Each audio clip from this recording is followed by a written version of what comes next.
soy Carmen Enid Acevedo y estamos en Bonita Radio. A esta hora, a las 11:03 de la mañana, estamos en Esto es lo Último, en el último programa de, en efecto, el mes de julio. Ayer dije que era ayer, no, este es el último programa, el último día del mes de julio. El último programa que vamos a hacer desde Bonita Radio. Esto es lo último, igualmente se llama este programa. Bienvenidos y bienvenidas a todas y todos los que están por ahí. Hoy vamos a hacer el repaso de eso que pasó en la semana, pero también vamos a atender dos temas importantes. El seguimiento a lo que está pasando en Rincón. Nosotros habíamos hablado desde el inicio del reculeo del entonces y todavía secretario del Departamento de Recursos Naturales, Rafael Machargo, y hoy yo creo que nos da la razón aquello que planteamos desde el punto de vista del análisis de lo que podía estar ocurriendo en ese para atrás y para adelante de Rafael Machargo. Por un lado, las presiones que recibe de quién sabe quién allí en el gobierno de Puerto Rico o fuera del gobierno de Puerto Rico con relación a esa construcción en la zona marítimo terrestre de la playa Los Almendros. Y hoy vamos a establecer desde allá cómo se ha venido comportando de alguna manera el silencio de las autoridades federales y que se rompió ayer por la tarde. Así que vamos a hablar sobre eso. Vamos a hablar también de lo que está pasando en Utuado, que comenzamos a investigar el jueves. Ya ayer teníamos más información. Ya ayer traímos información de quienes están merodeando por el área de Utuado. Y sabemos que ayer el Departamento de Desarrollo Económico también reculó con relación a Utuado y con relación a otras cooperativas de trabajadores y trabajadoras que está queriendo sacar de los lugares que donde ubican en edificios de la Compañía de Fomento Industrial. Vamos a hablar también de lo que está pasando con la tensión en los muelles. Por un lado los camioneros, pero por otro lado hay un conflicto obrero patronal con empresas que ustedes recordarán que en algún momento en la administración del gobernador renunciante Ricardo Rosselló Nevares se produjo una tensión y allí habían unos personajes como Cristian Sobrino, los personajes que llegaron a estar en la fortaleza, que son brothers del Telegram Chat, pero también estuvieron en la autoridad de puertos. Vamos a hablar sobre eso porque nos parece que es un fogón prendido que el gobierno de Puerto Rico piensa que se va a quedar dado y no me parece que va a ser así. Eso será otra tensión del gobierno de Puerto Rico con la Junta de Control Fiscal y ahora con Jennifer González, que parece que está amenazando con que los federales le pueden meter mano al asunto. Pero antes, como siempre, tengo que anunciar el tema porque este tema sí que es importante que lo trabajemos puntualmente. El Tribunal Supremo de Puerto Rico se está colocando allí personal del fundamentalismo religioso, nada más y nada menos que en la comisión de evaluación de los jueces. Y eso sí es súper importante que lo veamos. Además, como siempre, vayan a bonitasradio.net. Allí pueden donar a través de PayPal y tarjetas de crédito. En bonitasradio.net también pueden ver todos los productos de contenido que nosotros desarrollamos y los colocamos en esa página. Vayan también a la Fundación Periodismo Siglo XXI, Fundación Periodismo 21 en su ATH móvil. La fundación recibe cheques o giros postales a nombre de la Fundación PMB 284, PO Box 19400, San Juan, Puerto Rico 00919-4000. Igualmente, vayan a Bonita-Radio. Ese es el canal de Twitter. Bonita Radio en Instagram, la plataforma, perdón. Y en el canal de YouTube siempre estamos Premier y con otros productos igualmente. Todos los programas de Bonita están allí en nuestro canal. Siempre como Premier después que se acaben los programas. Y lo bueno de eso es que usted entra a la diáspora puertorriqueña desde cualquier parte del mundo a la hora que quiera y pueda. Y están ahí los contenidos. Gracias a nuestra familia, a nuestros internautas, a nuestros auspiciadores. la cooperativa de Vega Alta, la cooperativa Abraham Rosa, siempre con nosotros, y la Buen Vecino Café.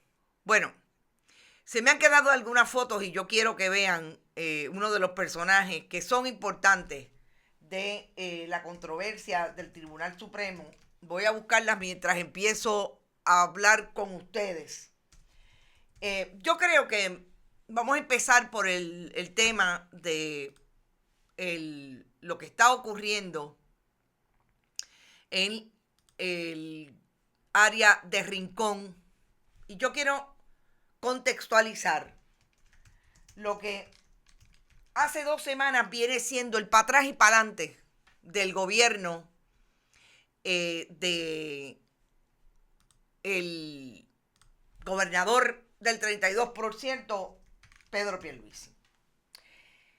¿Y por qué yo hablo de para atrás y para adelante? Porque ustedes recordarán que en aquel momento, aquel viernes, hace 2 viernes, que el secretario del Departamento de Recursos Naturales sorprendió con una orden de cese y desista, que yo la he llamado la orden de cese y desista de los empleados, de los técnicos, de los científicos, de las personas que han sido en ese Departamento de Recursos Naturales, siempre personas que han velado por la misión y visión correcta desde la Constitución que tiene esa agencia de gobierno, que no es otra cosa que velar porque los recursos naturales estén a la disposición del país, de aquellas áreas de bienes de dominio público estén disponibles para el país que los tiene que aprovechar, que los tiene que disfrutar.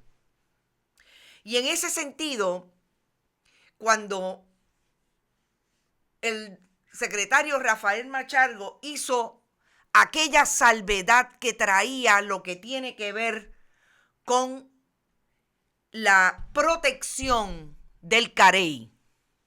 No olvidemos que en aquel momento dijimos claramente que nos parecía que el secretario del Departamento de Recursos Naturales le había visto los huevos al Carey. Y eso es que las leyes de protección ambiental del gobierno de Estados Unidos, que no podemos olvidar que Puerto Rico es una colonia de Estados Unidos y aquí se enforzan, como dicen ellos, se hacen cumplir las leyes de ese país porque tienen jurisdicción sobre esta jurisdicción, valga la redundancia. Si eso es así, nosotros sabíamos que por ahí venía y por información, pero sobre todo, además de la información por lo bajo que tenía de esa agencia federal, también por la experiencia que una tiene cubriendo las agencias del gobierno de Estados Unidos en Puerto Rico. Ustedes nunca van a ver una actitud de una agencia desde lo tradicional y conservadoras que pueden ser, como aquella actitud que hace 4 o 5 años vimos de un director del FBI como fue el Douglas Leff, que era muy vocal, que salía, que te vamos a dar pon, que no. Eso no pasa con los funcionarios federales en Puerto Rico. Y en otras jurisdicciones, muy poco, con la personalidad de Douglas Leff. Así es que en aquel momento nosotros teníamos información de que en efecto la Administración o Agencia Federal de Pesca y Vida Silvestre estaba metida ya investigando lo que estaba pasando en Rincón. Hay algo bien importante en este asunto igualmente. Las agencias federales supuestamente, cuando quieren, tienen deferencia con el gobierno de Puerto Rico. Hay funcionarios que lo plantean desde esa mirada. Las agencias científicas tienen participación, y ustedes escucharon aquí a uno de los científicos que quizás lleva más años en el ejercicio de ese trabajo desde un programa federal como el programa Sea Grant, que recibe el 100% de fondos federales en la Universidad de Puerto Rico en Mayagüez. Ruperto Chaparro lo dijo sin ningún problema. Claro, también dijo Ya es hora que las autoridades federales, eso fue la semana pasada tan temprano como el martes, perdón, que las autoridades federales se expresen sobre esto. Ya es hora que el gobernador de Puerto Rico se exprese sobre esto. ¿Por qué yo quiero hacer todo este calendario? Porque fíjense que venimos de una orden de cese y desista que a saber por qué el secretario del departamento, Rafael Machargo, ha insistido en mantener,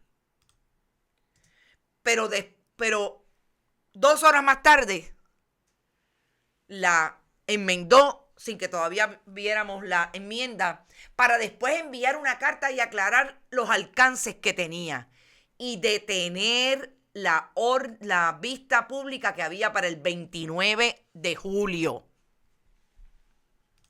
Yo tengo información que aquí se cruzaron no las cartas. No te olvides que esto es jurisdicción de nosotros. No te olvides que esto, nosotros tenemos jurisdicción ahí. No por la construcción, los permisos son de ustedes. Lo de nosotros es velar por la protección del tinglar y el carey, de las especies en peligro de extinción. Entonces, ¿ahora qué pasa? Pues nada más y nada menos que una de las personas que yo estoy segura que le tocan a la puerta y responde, como Nidia Velázquez, puertorriqueña, congresista allí, una de las manos derechas de la actual presidenta de la Cámara de Representantes y líder del Partido Demócrata. Se buscó a nada más y nada menos que al vicepresidente de la Comisión de Recursos Naturales de la Cámara para definitivamente ir a establecerle y pedirle a la Agencia Federal de Pesca y Vida Silvestre: nosotros queremos que ustedes protejan el hábitat crítico. ¿Por qué? Porque ustedes han dicho, como agencia científica del gobierno de Estados Unidos, que las áreas donde en efecto se reproduce el carey, hay que protegerlas porque esas especies están en peligro de extinción. Dijeron que tienen 2 preocupaciones. Debido al aumento de actividad en la región, nos preocupa que estas 2 especies de tortugas que anidan en la playa se encuentren en mayor peligro. Ahí está también, ustedes no lo van a creer, está Darren Soto, el de Florida. Interesante. Ustedes han escuchado a Jennifer González decir algo sobre el asunto de Rincón. ¿Ustedes la han escuchado? Yo no la he escuchado. Nada. Pues su amigo Darren Soto sí dijo. Fue uno de los que firmó esta carta. Alan Lowenthal es el vicepresidente de la Comisión de Recursos Naturales, que dijo: ojo, nos está llegando información también. Oigan esto.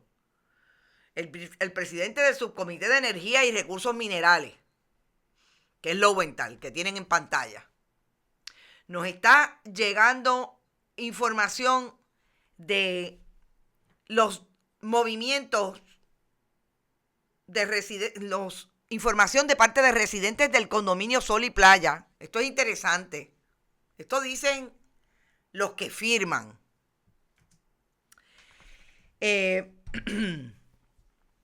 Nos está llegando información de que grupos ambientalistas y organizaciones que trabajan en favor del bienestar de los animales están preocupados por el impacto negativo del desarrollo que se está produciendo en el hábitat de estas tortugas en la playa Los Almendros. Y aquí yo me detengo para decir lo siguiente.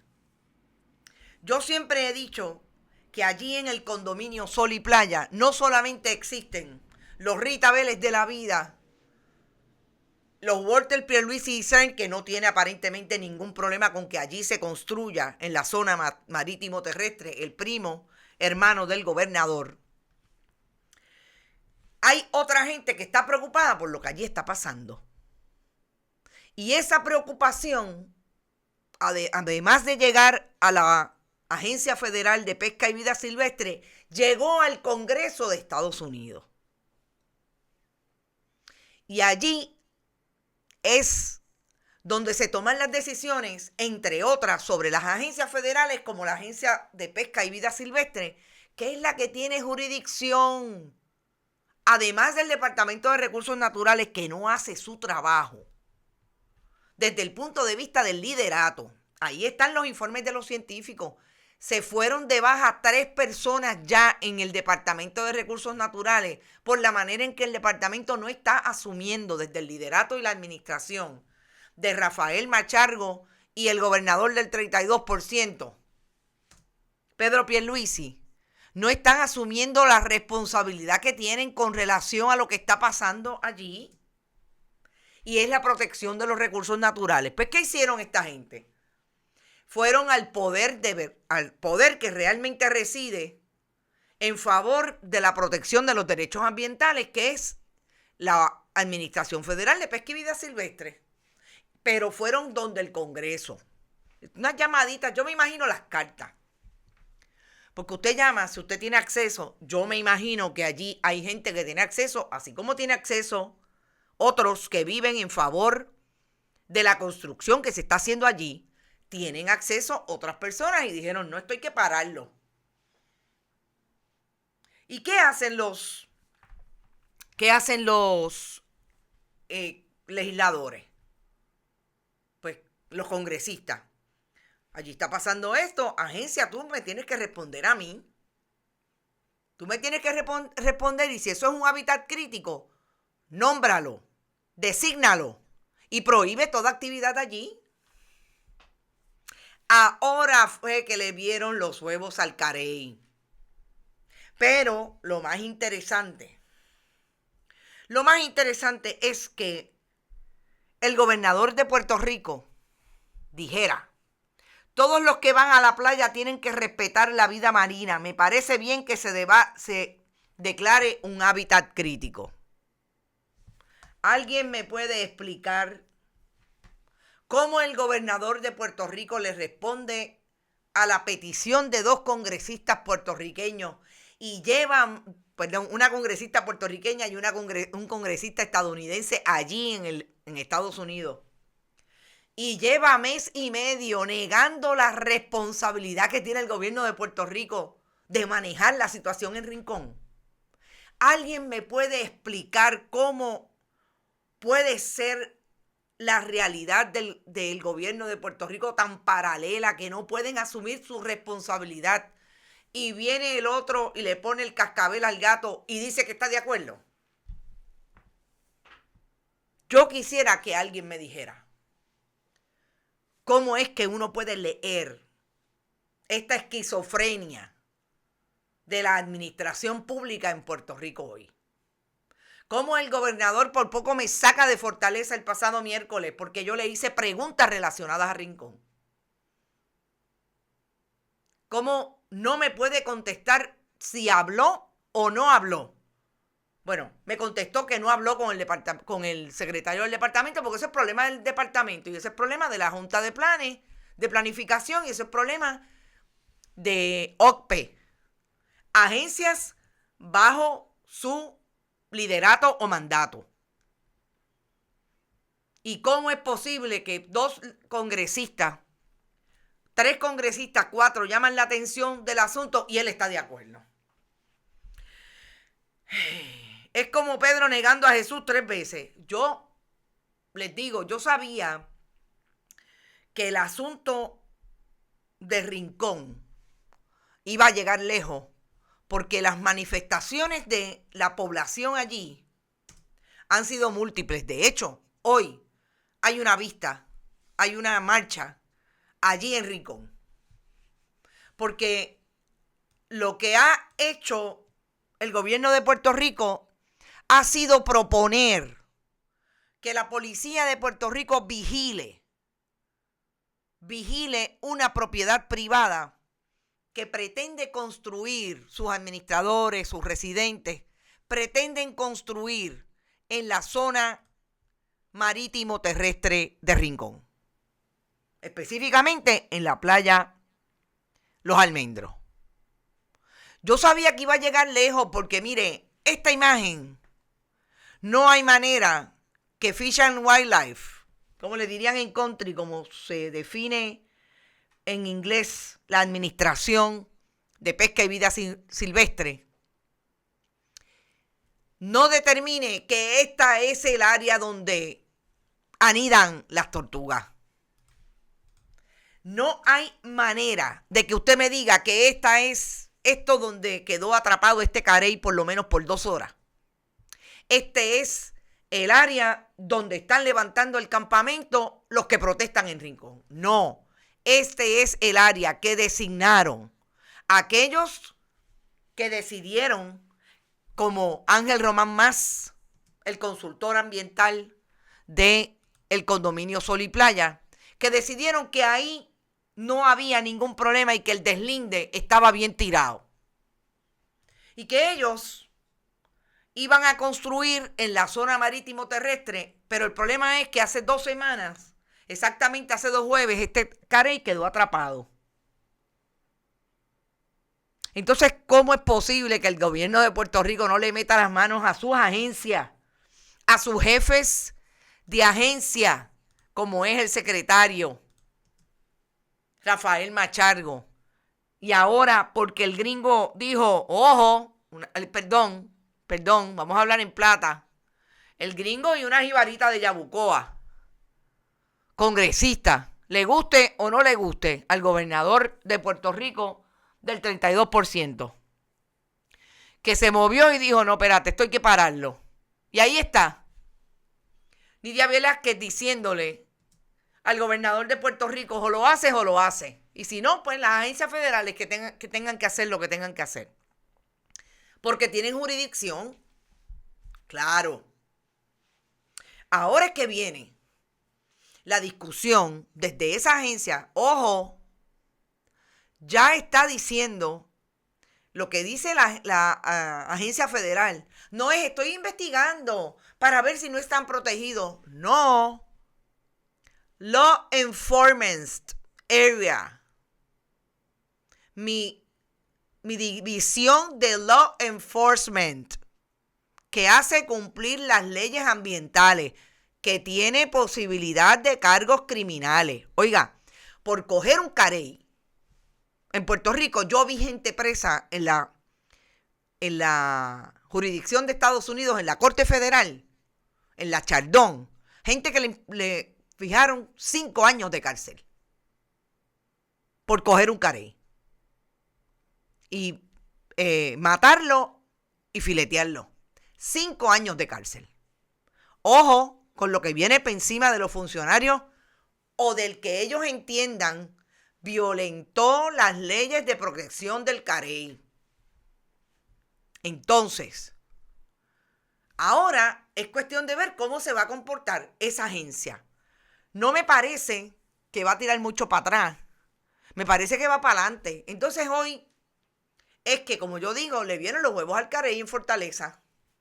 Ahora el gobernador dice que se proteja, porque el gobernador piensa que van a sacar solamente a los que están allí en un campamento protegiendo los recursos naturales. Ojo, gobernador, yo no estoy tan clara de que así sea. Porque el problema que tiene esto es que si el gobierno de Estados Unidos se atreve a decir, no, se van los que están allí acampando para proteger los recursos naturales, pero se queda la construcción que está en la zona marítimo terrestre, pues entonces aquí se formará. Y me parece que es una de esas controversias que el gobierno de Puerto Rico no ha mirado, no ha analizado correctamente lo que está pasando en las 4 esquinas del país. En las 4 esquinas del país lo que está ocurriendo es que la gente está observando, porque lo ha vivido en carne propia, que van a una agencia de gobierno y no tienen vindicación de sus derechos. Que van al tribunal a pedir protección y no la tienen. Esa es otra rama de gobierno, vamos a hablar de eso ya mismo. Que desde el Ejecutivo Hay recortes para todo el mundo, pero no hay posibilidad de garantizarle los servicios en cualquiera de las agencias. Y que encima de eso, cuando van a moverse para la playa, lo que encuentran es un contingente de policía que está protegiendo un condominio que tiene no menos de 150 agentes de la policía, mientras mataron a una mujer anoche en Río Piedra, a balazos, que salen de Ponce, que salen de todas las áreas para llenar el área de Rincón, mientras los escalamientos, los robos, los carjacking son la orden del día en ciertas áreas. Me parece que el pueblo está hablando por muchas voces y el gobierno no está poniendo oído en tierra. Mire, esta semana le dieron libre a los funcionarios públicos. Tuvieron que trabajar los funcionarios de los SESCO, del Departamento de Transportación y Obras Públicas. Tuvieron que trabajar porque lo que tienen en el departamento es un lío tal que usted tiene una cita a las 10 de la mañana y son las 11 y todavía están llamando a las 9:45. Porque tienen brotes de COVID en sescos. En el sesco de Aguadilla hubo un brote de COVID. Y habían trabajando menos personal. Ese personal que está trabajando allí está cansado, está atrapado por el maltrato, por todo lo que el gobierno no hace para tener una mejor calidad de vida. Y están trabajando en esas condiciones. Y tienen mucha responsabilidad por muchas cosas. También del mal servicio que se está dando en las agencias públicas. Pero ¿sabe qué? El problema es la cabeza, que no hay logística, que no hay un proyecto en que el empleado público que usted ve allí fajado, que está tratando de resolver para que la gente haga menos fila o que esté menos tiempo en la fila, no tiene ningún apoyo de nadie. Así que todos esos fogones prendidos, y el gobernador pensaba que porque le daba libre no iba a pasar nada. Mire, no, gobernador, ¿sabe qué? Le dieron libre y se metieron en Rincón. Se metieron en Playuela. Se metieron en Aguadilla, en otras áreas, allí mismo en Rincón, en los movimientos de tierra que están haciendo para construir también. La gente dijo, se acabó. Y en ese corre y corre de usted no saber si puede ir a la playa, están también atrapados los trabajadores de los muelles. Los trabajadores de los muelles, que usted puede tener todas las diferencias del mundo. Hemos hablado de la masculinidad, hemos hablado de los macharranes. Sí, totalmente de acuerdo. Podemos tener esa discusión también. El problema es que estos trabajadores de los muelles son diferentes a los camioneros, ojo, tuvieron una crisis hace por lo menos 3 años, 2018, cuando el gobernador renunciante, a través de la autoridad de puertos, también querían manejar exclusivamente el asunto de la transportación de los bienes y de los bienes, sobre todo que llegan a través de los muelles, con una sola compañía. Y hubo una fusión y fulano compró a sutano y se creó un monopolio. Ahí lo tienen. Ahí tienen el monopolio. A saber, el monopolio en manos de quién quedó. Y los trabajadores de los muelles le están diciendo, no, nosotros no. Nosotros somos distintos a los camioneros. Somos distintos. Pero quiero que sepan que nos unimos al reclamo de los camioneros. Allá está la Asamblea Permanente todavía cuestionándose qué va a pasar con ese acuerdo, porque saben que la Junta de Control Fiscal todavía no sale de seguir insistiendo en que ese acuerdo es ilegal. No se sabe lo que va a pasar por acá, por allá, pero por acá ya los muelleros dijeron, nosotros vamos a exigir nuestros derechos y vamos a seguir en esta. Y nos vamos a unir en cualquier momento. Y los brazos caídos en cualquier momento. ¿Y cómo contesta el gobierno de Puerto Rico? Porque es lo interesante. Lo interesante es que por un lado yo no me voy a meter con el secretario de Recursos Naturales que haga lo que tiene que hacer de acuerdo a la misión del departamento y a la constitucionalidad de la protección de los recursos ambientales. Pero cuando me dice el congresista que lo haga, pues está bien, mira, es verdad. Entonces yo me imagino al gobernador diciéndole a los que favorecen la construcción de la piscina, además del área recreativa. Vamos a hablar de área recreativa porque ya dejó de ser dos piscinas, áreas recreativas. No, bueno, pues ya tú sabes, los federales. Bueno, los federales dijeron. ¿Y nosotros? ¿Quién sale a hablar del asunto de los muelles? Jennifer González. Ustedes le han oído diciendo algo sobre Rincón. Ustedes la han oído diciendo algo sobre la criminalidad rampante en Puerto Rico. Ustedes la han oído diciendo algo sobre lo que hizo el alcalde PNP de Toa Baja, Bernardo Márquez, con la especie en peligro de extinción coquí llanero. Ustedes la han oído diciendo algo sobre la ola de violencia contra las mujeres. No. Jennifer González sale para dos cosas. Para decir, por un lado, que supuestamente le consiguió este dinero a Puerto Rico, que siempre sabemos que esa calculadora que utiliza no sabemos de dónde la saca, pero siempre o es menos o no le corresponde a un esfuerzo de ella, sino que es un appropriation, como le llaman en el argot del Congreso de Estados Unidos, al dinero que ese Congreso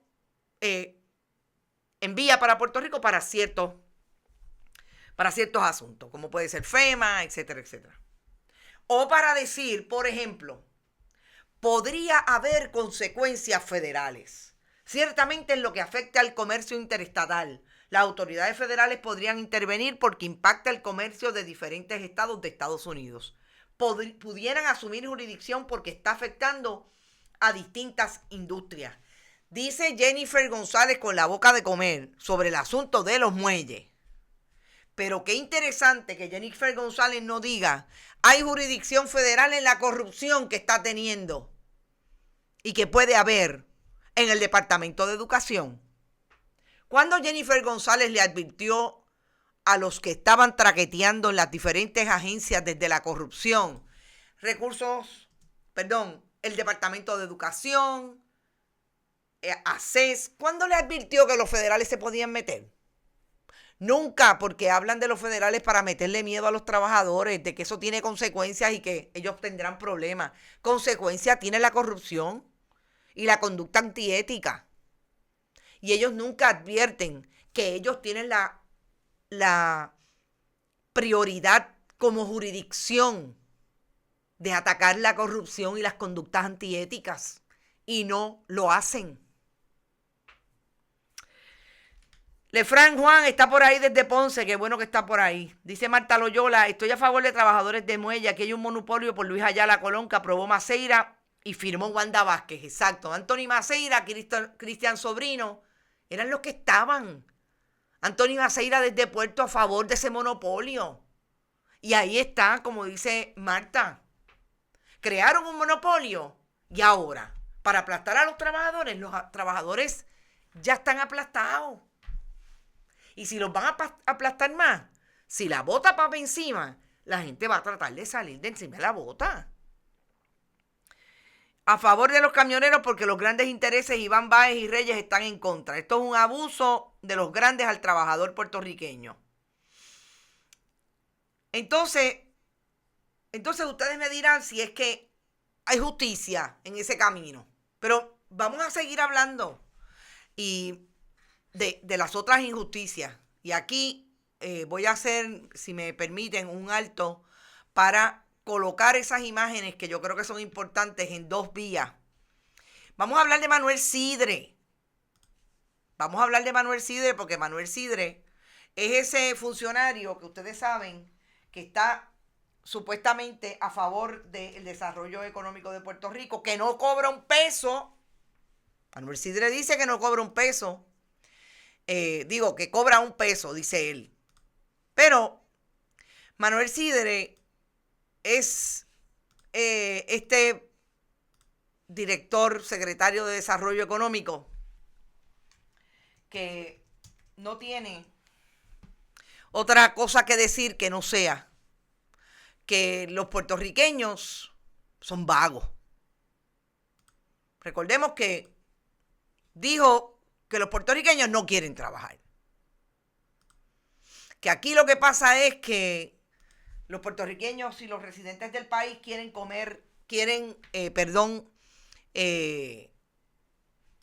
coger púa.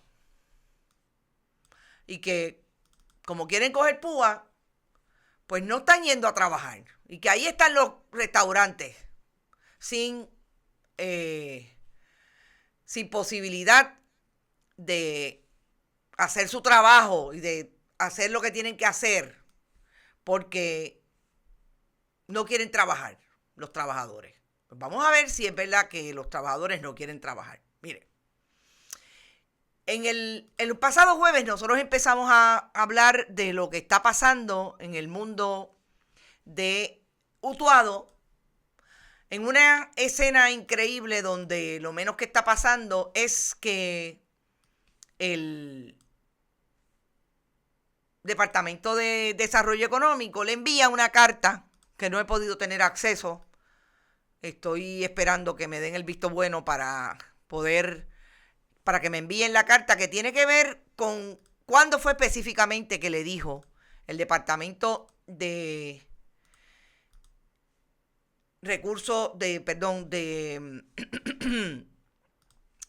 el Departamento de Desarrollo Económico a la corporación, la Cooperativa Industrial Creación, a las mujeres de la Cooperativa Industrial Creación que se tenían que ir de allí, del edificio que ocupan desde el 2001, cuando el Partido Nuevo Progresista promovió la salida de las 936 y la fábrica que tenían allí haciendo diferentes confecciones de costura, se fue y ellas le compraron y la historia es una historia de éxito por los pasados 20 años. Quizás los pasados 4 años con una crisis puntual, porque allí en Utuado, después del huracán María, las cosas se pusieron muy mal, por lo que sabemos. Pero antes el gobierno de Puerto Rico ya había dejado de darle trabajo a estas mujeres. Y tengo que decir mujeres porque solamente creo que hay 3 hombres. Esas mujeres tenían contrato con la Policía de Puerto Rico, con el Departamento de Corrección a nivel de los oficiales de custodia, entre otras agencias de gobierno, Autoridad de Energía Eléctrica. Pero en el caso de la Policía de Puerto Rico, oigan esto, y el Departamento de Corrección y Rehabilitación, el gobierno dejó de contratarlas para que le hicieran los uniformes, porque a su vez, porque en lugar de eso le daban dinero a los policías y a los oficiales correccionales para que compraran sus uniformes por otros lados. Miren hasta dónde ha llegado la ineficacia del gobierno de Puerto Rico. Desmantelando o camino hacia desmantelar una compañía, una corporación de trabajadoras, una cooperativa de trabajadoras, para darle el dinero para que ellos no pudieran, como mismo me dijeron algunas de esas mujeres en conversaciones ayer, para que no los encontraran, porque el problema es que no los pueden encontrar en ninguna parte y tienen que estar o con los uniformes todos rotos como los hemos visto, o buscando la manera de acceder a ese uniforme. Entonces, ¿qué hace Manuel Sidre? el defensor del desarrollo económico de Puerto Rico, el que dijo que él quería más esta patria y que por eso él no iba a cobrar solamente nada más que un peso, porque esto es lo más importante para él, el pueblo de Puerto Rico, porque él lo único que procura es el bien del pueblo de Puerto Rico, y en la administración de Ricardo Rosselló Nevares, además de tener que ir un gran jurado a decir cómo tajurió para que le contrataran a una persona de su campaña en comunicaciones en el Departamento de Educación, también cabildió fuertemente para que Julia Keller no solamente ganara $250,000, como en efecto lo ganó, sino conseguirle 250,000 pesos más para que diferentes organizaciones, entre ellas en la que él participaba o participa como ejecutivo o miembro de la Junta, Education for Puerto Rico, le consiguiera a los chavitos y le pagara 500,000 pesos, porque eso era lo que ella se merecía. Julia Keller, que sabemos que está convicta de casos de corrupción. Pues ahora nos enteramos que no solamente es autuado, también es a cooperativas de trabajadores en Naranjí, en Comerío. Y en ese sentido ha tenido que salir a defender a los diferentes trabajadores la Liga de Cooperativas, que le ha dicho al Departamento de Desarrollo Económico, esto es un atropello contra el cooperativismo. Parece que se han ensañado con el modelo cooperativo que le ha servido bien al país. Llueve y no escampa, dijo Rafael Beltrán Peña, el presidente de la Liga. Su directora ejecutiva, Mildred Santiago, también lo ha denunciado. Fueron citados para el 31 de agosto una segunda cooperativa, la Cooperativa Industrial de Comerío, y ayer los emplazaron para desahucio. O sea, que Manuel Sidre lo que sí tenía bien planificado era destronar a las cooperativas de la montaña que funcionan como tal, cooperativas de trabajadores, que están ahí llenando un espacio de trabajo para las diferentes áreas del centro de la isla, que para allá no mira nadie. Oiga, ni contenido informativo. Para allá no quiere mirar nadie, para allá solamente miran cuando quieren notas de melodrama y dramáticas del trabajo que pasan nuestros residentes del centro del país cuando viene un huracán, etcétera. Y ahora nos enteramos que había todo un operativo, que la División Legal de Desarrollo Económico no solamente tenía una, tenía varias órdenes de desahucio contra esos y esas trabajadoras para quitarles el espacio por donde único pueden trabajar porque no les pagan. O sea, aquí nadie tuvo el interés de sentarse a la mesa. No, era, no me pagas, te tienes que ir. Así han desahuciado a los millonarios que vinieron de la ley 2022, ¿verdad? Así le llamaron la atención y plantearon que es un asesino de perros, el de la ley 2022, que vino a matar un perro en medio de un campo de golf. Ese es el Departamento de Desarrollo Económico de Manuel Sidre. Y yo quisiera que el martes, que es supuestamente la vista allí en Utuado, se llame la atención y se le pregunte a Sidre, oiga, ¿usted tiene algún esfuerzo orquestado? A todas luces parece que sí. Porque este no es el único ataque al cooperativismo. Aquí hay un ataque al cooperativismo desde el mismo centro de COSEC, cuya directora tuvo que ser sacada después de apelar, incluso después de invocar en los tribunales el derecho que tienen los cooperativistas de participar y ratificar esa designación. Y el mundo del ejecutivo del 32%, entre ellos Edwin Mundo, que es íntimo amigo de la directora que querían imponer allí y de su esposo. Esta es la claque que se mueve. Desde ahí querían meterle las manos a las cooperativas otra vez porque lo hicieron en el 2009.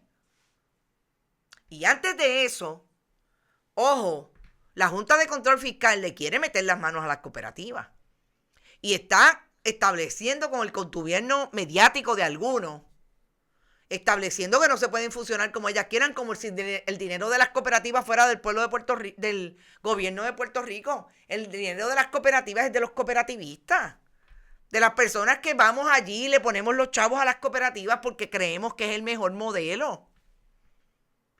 Y entonces, ¿dónde es que está la buena fe del gobierno del 32% con 1.1 millones de socios y depositantes que tienen las cooperativas? No son 300, no son 50 pelús comunistas.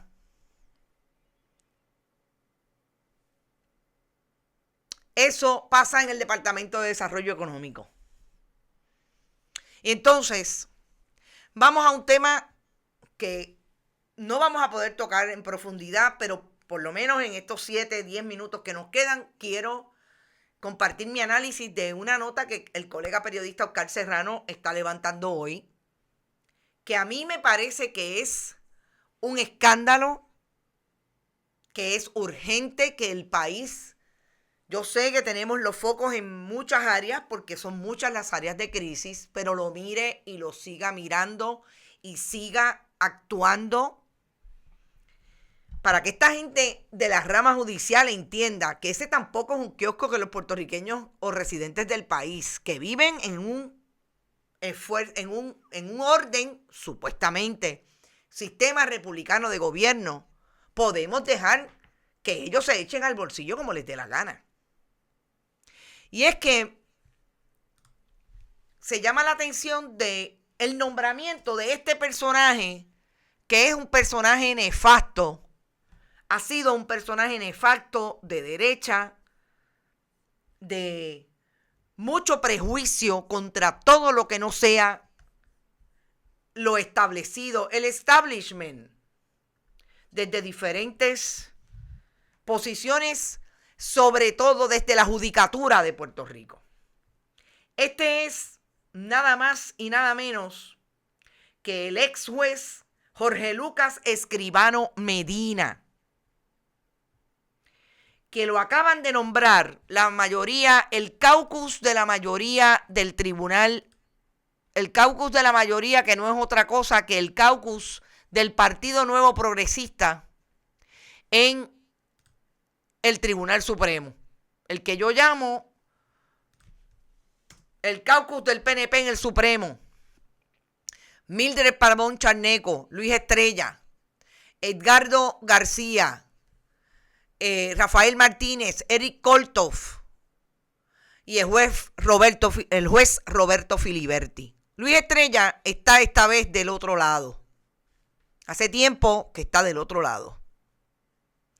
Pero ¿qué dijeron cuando nombraron? Vamos a primero establecer, para refrescarles la memoria, quién es Jorge Lucas Escribano. Jorge Lucas Escribano es este juez que ha estado incluso en el tribunal apelativo. Y yo quiero que ustedes escuchen los discursos que ha tenido Jorge Lucas Escribano con relación a su fe cristiana desde el fundamentalismo religioso. Y antes de pasar a eso, para que ustedes lo aquilaten, antes de pasar a eso tengo que decir, lo que ocurrió fue que la comisión, el caucus de la mayoría lo acaba de nombrar a la comisión evaluadora de jueces, con la disidencia de la jueza presidenta, el juez Ángel Colón, disidencias puntuales, de por qué no debe ser. Pero lo más importante es que uno de los jueces que lo defiende además de la jueza Mildred Pavón Charneco, es otro pastor de la iglesia que pretende litigar o hacer análisis de la jurisprudencia allí en el Tribunal Supremo con la Biblia debajo del sobaco, que es Eric Kolthoff. Pero yo quiero primero que sepan qué ha dicho el juez Jorge Lucas Escribano. No es ilegal creer en Dios. La Constitución dice que Puerto Rico tiene una deidad y esa deidad es Dios Todopoderoso. Y el funcionario gubernamental que no entienda eso debe renunciar y largarse para su casa. Porque la Constitución dice que tú pones tu confianza en Dios y el funcionario público jura defender esa Constitución. Si no estamos hablando de un demagogo, de utilizar el discurso de la Constitución amparado en esa deidad a su favor, que venga Dios y lo vea. La perspectiva de género es un movimiento político que va dirigido a montar un gobierno que sea pedófilo, que sea bestialista y que sea homosexual. ¿Por qué razón? Porque si tú eres heterosexual, tú eres un criminal hoy en día. Demagogia y propaganda. Ellos hablan de equidad de género, eso no existe. Lo que ellos traen, lo que ellos tienen y existe es lo que ellos tienen y existe en ese departamento se llama perspectiva. Es que el nene sea nena y la nena sea nene. Homosexualizar al nene y lesbianizar a las niñas. Esa es la meta. No tiene que ver nada con igualdad, no tiene que ver nada con equidad. Gente, este es el funcionario que quieren poner a evaluar a los candidatos a jueces, pero también que quieren poner a evaluar a los jueces que están para nombramiento. ¿Ok? O sea, esto es meter allí al que va a decir fulano no, porque fulano tiene esta decisión que dijo que tenía que haber equidad entre los seres humanos y la perspectiva de género es legítima y viable. Exacto, Rafael Torres. O sea que volvemos a la Santa Inquisición desde el Tribunal Supremo de Puerto Rico, donde se supone que entiendan que hay separación de iglesia y Estado. Vamos a lo que dijo la jueza presidenta. La jueza presidenta del Tribunal Supremo, Maite Oronoz, dijo en su disidente,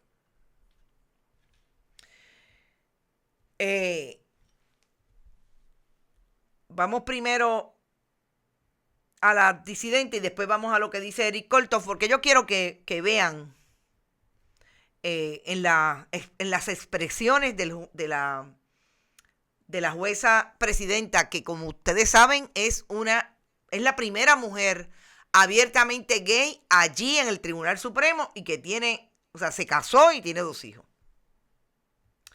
Dice la jueza presidenta: el licenciado Escribano puede expresar su sentir, es su derecho constitucional, pero no tiene derecho a pertenecer a la Comisión de Evaluación de Jueces.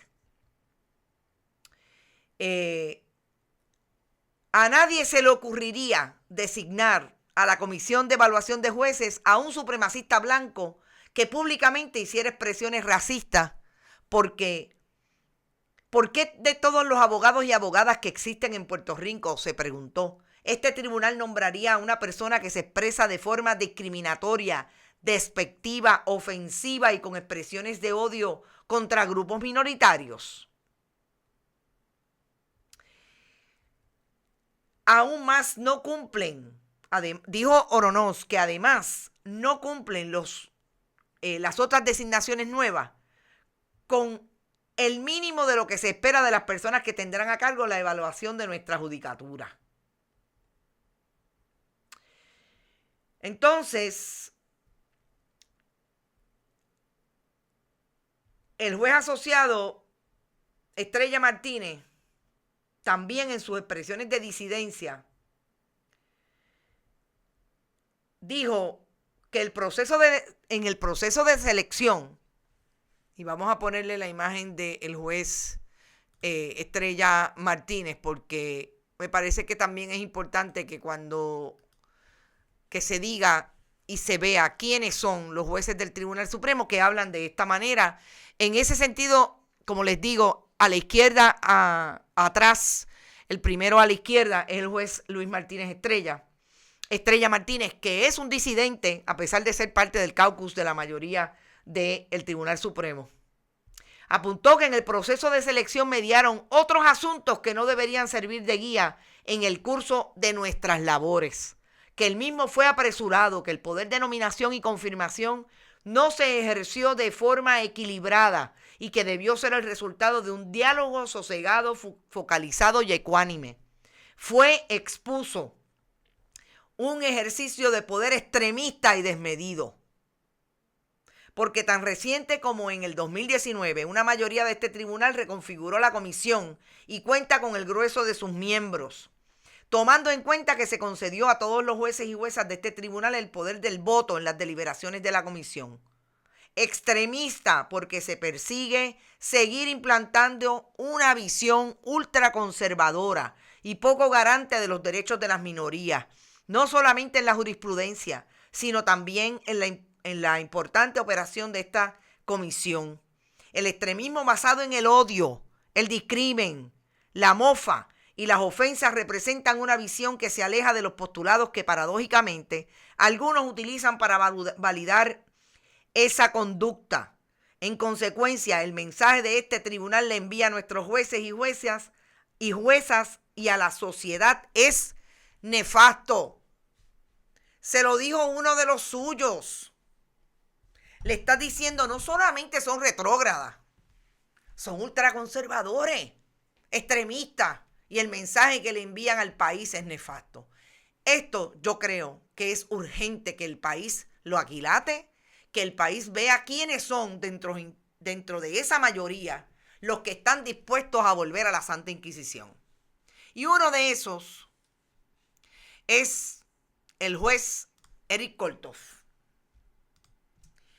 Eric Kolthoff era un director ejecutivo de la Comisión de Nombramientos allá cuando Luis Fortuño era gobernador de Puerto Rico, en el Senado de Puerto Rico, que presidía a Tomás Rivera Chats.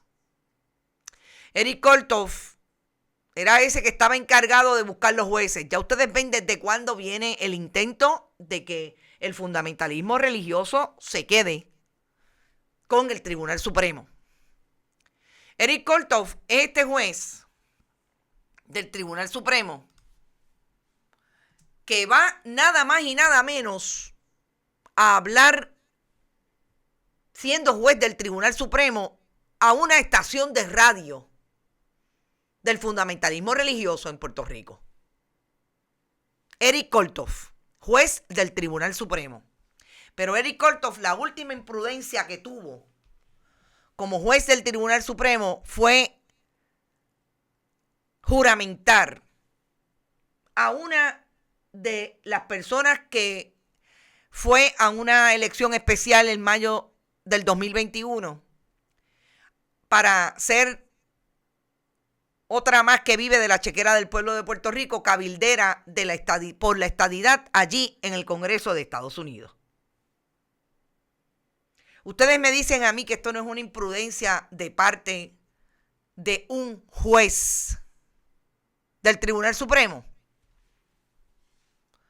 que igualmente hace Jorge Lucas Escribano cuando va a un programa como pastor Lucas Escribano a hablar de la perspectiva de género desde su función como pastor y hablar de los aspectos jurídicos.